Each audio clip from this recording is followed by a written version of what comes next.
ಇದು ನಮ್ಮ ಸ್ಯಾಂಡ್ವಿಚ್, ಬಡವರ ಸ್ಯಾಂಡ್ವಿಚ್. ತುಂಬ ಈಸಿಯಾಗಿ ಬರೀ ಒಂದು ಬಾಯ್ಲ್ ಎಗ್ಗಿಂದ ಮಾಡ್ಕೋಬೋದು. ಇದಕ್ಕೆ ಒಂದು ಸೌತೆಕಾಯಿ, ಅದನ್ನು ಆಮ್ಲೆಟ್ ಕಟ್ ಸೈಜ್ನಲ್ಲಿ ಕಟ್ ಮಾಡ್ಕೊಳ್ಳಿ. 1/4 ಟೀ ಸ್ಪೂನಷ್ಟು ಉಪ್ಪನ್ನು ಹಾಕಿ ಮಿಕ್ಸ್ ಮಾಡಿ ಸೈಡಲ್ಲಿಡಿ. ನೀರು ರಿಲೀಸ್ ಆಗ್ತಾ ಇರಲಿ. ನೋಡಿ ರಿಲೀಸ್ ಆಗ್ತಾ ಇದೆ. ಇದಕ್ಕೆ ಇಂಗ್ರೀಡಿಯೆಂಟ್ ಬಂದುಬಿಟ್ಟು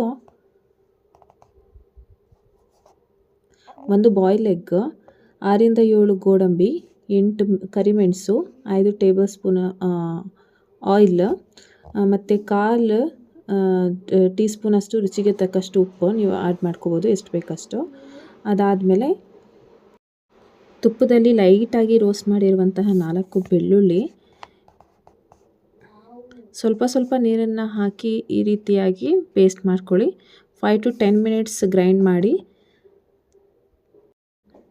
ರಿಲೀಸ್ ಆಗಿರೋ ನೀರೆಲ್ಲ ತೆಗೀರಿ. ಈಗ ಇದರಲ್ಲಿ ಮಾಯೋನಿಸ್ ಪೇಸ್ಟನ್ನು ಆ್ಯಡ್ ಮಾಡ್ಕೊಳ್ಳಿ.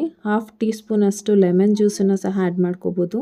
ಇದರಿಂದ ತುಂಬ ಟೇಸ್ಟ್ ಸ್ವಲ್ಪ ಜಾಸ್ತಿ ಒಂದು ಒಳ್ಳೆ ಟೇಸ್ಟ್ ಬರುತ್ತೆ. ಇದರಲ್ಲಿ ಬೇರೆ ವೆಜಿಟೇಬಲ್ಸ್ ಸಹ ನೀವು ಆ್ಯಡ್ ಮಾಡ್ಕೋಬೋದು. ನೋಡಿ ಇವಾಗ ನಾನು ಬ್ರೆಡ್ ತೊಗೊಂಡಿದ್ದೀನಿ. ಇದನ್ನು ಸೈಡಲ್ಲಿರೋದೆಲ್ಲ ನೀಟಾಗಿ ಕಟ್ ಮಾಡಿಕೊಂಡು ಈ ರೀತಿ ಮಾಡ್ಕೊಂಡಿದ್ದೀನಿ. ಅದಾದಮೇಲೆ ನಾವು ಮಾಡಿರುವಂತಹ ಮಾಯೋನಿಸ್ ಮಿಕ್ಸ್ಚರ್ ಏನಿದೆ ಅದನ್ನು ಇದ್ರ ಮೇಲೆ ಹಾಕ್ಬಿಟ್ಟು ಇದ್ರ ಮೇಲೆ ಇನ್ನೊಂದು ಬ್ರೆಡ್ ಇಟ್ಟು ಸ್ಯಾಂಡ್ವಿಚ್ ಥರ ಮಾಡ್ಕೊಳ್ಳಿ. ಇದನ್ನು ರೋಸ್ಟ್ ಸಹ ಮಾಡಿಕೊಂಡು ನೀವು ಮಾಡ್ಕೋಬೋದು, ಇಲ್ಲಾಂದರೆ ಅದೇ ರೀತಿ ಸಹ ನೀವು ಮಾಡ್ಕೋಬೋದು.